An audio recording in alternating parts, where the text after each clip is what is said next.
Presents দেশ বিদেশ। নমস্কার, আমি সিদ্ধার্থ। আপনাদের সবাইকে স্বাগত জানাচ্ছি ঈশান বাংলা দেশ বিদেশ পরিক্রমায়। প্রথমে দেখে নেব আজকের টপ পয়েন্টস। অনশনে অনড় সোনম ওয়াংচুক, উদ্বেগ বাড়ছে স্বাস্থ্যের অবনতিতে। মাত্র 10 মিনিটে সিলিন্ডার ডেলিভারি, অভিনব পরিষেবা। পুরীতে রথযাত্রা, ভক্তি ও নিরাপত্তার চাদরে মোড়া উৎসব। সরকারের সমালোচনা দেশদ্রোহ নয়, তাৎপর্যপূর্ণ মন্তব্য আদালতের। আর্জেন্টিনা ইংল্যান্ড ম্যাচ ঘিরে উত্তপ্ত গ্যালারি ও মাঠ। ইরানের ক্যান্সার হাসপাতালে মার্কিন হামলার অভিযোগ। শুরু করছি বিস্তারিত পরিক্রমা। শিক্ষা ব্যবস্থায় স্বচ্ছতা ও পরীক্ষা পরিচালনায় সংস্কারের দাবিতে দিল্লির যন্তর মন্তরে 19 দিন ধরে আমরণ অনশনে বসেছেন প্রখ্যাত শিক্ষাবিদ ও পরিবেশ কর্মী সোনম ওয়াংচুক। দীর্ঘ এই অনশনের ফলে তার ওজন প্রায় 8.9 কেজি কমেছে এবং রক্তচাপ ও শর্করার মাত্রা আশঙ্কাজনকভাবে নেমে গিয়েছে। চিকিৎসকরা তাকে 24 ঘন্টা পর্যবেক্ষণে রেখেছেন।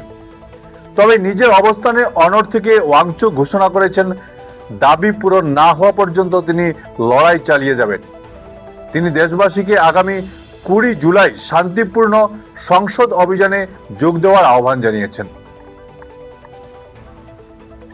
সুইগি, ইনস্টামার্ট এবং হিন্দুস্তান পেট্রোলিয়াম কর্পোরেশন লিমিটেডের যৌথ উদ্যোগে বেঙ্গালুরু শহরে রান্নার গ্যাস সিলিন্ডার ডেলিভারির এক নতুন পরিষেবা চালু করেছে।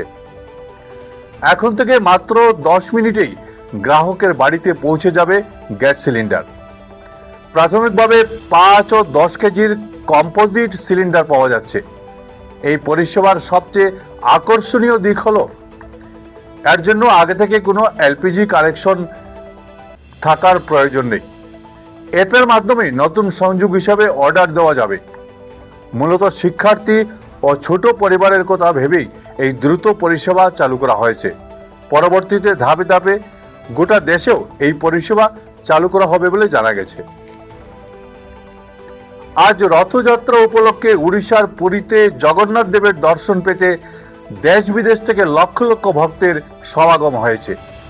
আজ বিকেলে নির্ধারিত রীতি মেনে রথের দড়িতে টান দেবেন ভক্তরা।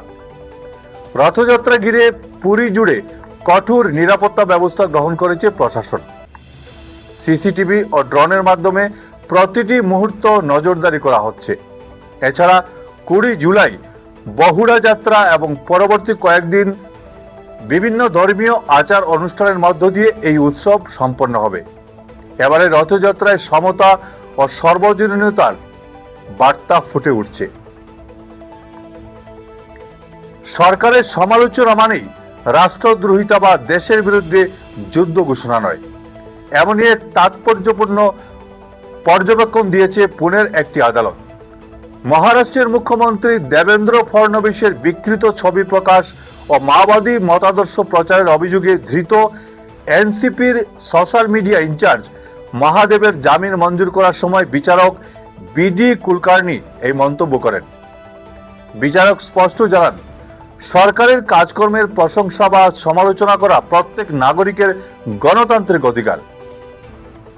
ধৃতের বিরুদ্ধে আনীত ভারতীয় ন্যায় সংহিতার 152 নম্বর ধারার প্রাসঙ্গিকতা নিয়ে প্রশ্ন তুলে আদালত জানায়, যেহেতু তদন্ত শেষ এবং চার্জশিট জমা পড়েছে, তাই অভিযুক্তকে আর জেল হেফাজতে রাখার প্রয়োজন নেই। বুধবার রাতে আর্জেন্টিনা ও ইংল্যান্ডের ফুটবল ম্যাচ শেষে দুই দলের খেলোয়াড়দের মধ্যে মাঠেই বচসা ও মারামারি শুরু হয়। ম্যাচ চলাকালীন ও ম্যাচ শেষে আর্জেন্টিনার ফুটবলারদের উল্লাস দেখে মেজাজ হারান ইংল্যান্ডের সমর্থকরা। তারা আর্জেন্টিনার খেলোয়াড়দের উপর চড়াও হন। এই উত্তেজনা গ্যালারিতে ছড়িয়ে পড়লে সমর্থকদের মধ্যেও তুমুল হাতাহাতি হয়। শুধু মাঠেই নয়, আমেরিকা ও ইংল্যান্ডের বার্মিংহামের মতো বিভিন্ন শহরেও দু দেশের সমর্থকদের মধ্যে সংঘর্ষের ঘটনা ঘটে, যার জেরে পুলিশ বেশ কয়েকজনকে গ্রেফতার করেছে। বুধবার রাতে ইরানের আহওয়াজ শহরে শিশুদের একটি ক্যান্সার হাসপাতালে মার্কিন সেনা ড্রোন ও ক্ষেপণাস্ত্র হামলা চালিয়েছে বলে অভিযোগ উঠেছে। হামলায় হাসপাতালটি ক্ষতিগ্রস্ত হলেও বড় কোনো হতাহতের খবর পাওয়া যায়নি। এছাড়াও ইরানের বেশ কয়েকটি বন্দর শহরে মার্কিন হামলায় অন্তত 7 জন নিহত এবং শতাধিক আহত হয়েছেন বলে খবর পাওয়া গেছে। আমেরিকার সেন্ট্রাল কমান্ডের দাবি, হরমুজ প্রণালীতে বাধার জবাবেই তারা সামরিক লক্ষ্যবস্তুকে আঘাত এনেছে। তবে ইরান এই হামলার কড়া জবাব দেওয়ার হুমকি দিয়েছে, যা এই অঞ্চলে নতুন করে উত্তেজনার সৃষ্টি হয়েছে। আজ ছিল এ পর্যন্তই। প্রতিদিন বেলা 2টায় দেখতে ভুলবেন না ঈশান বাংলা দেশ বিদেশ পরিক্রমা।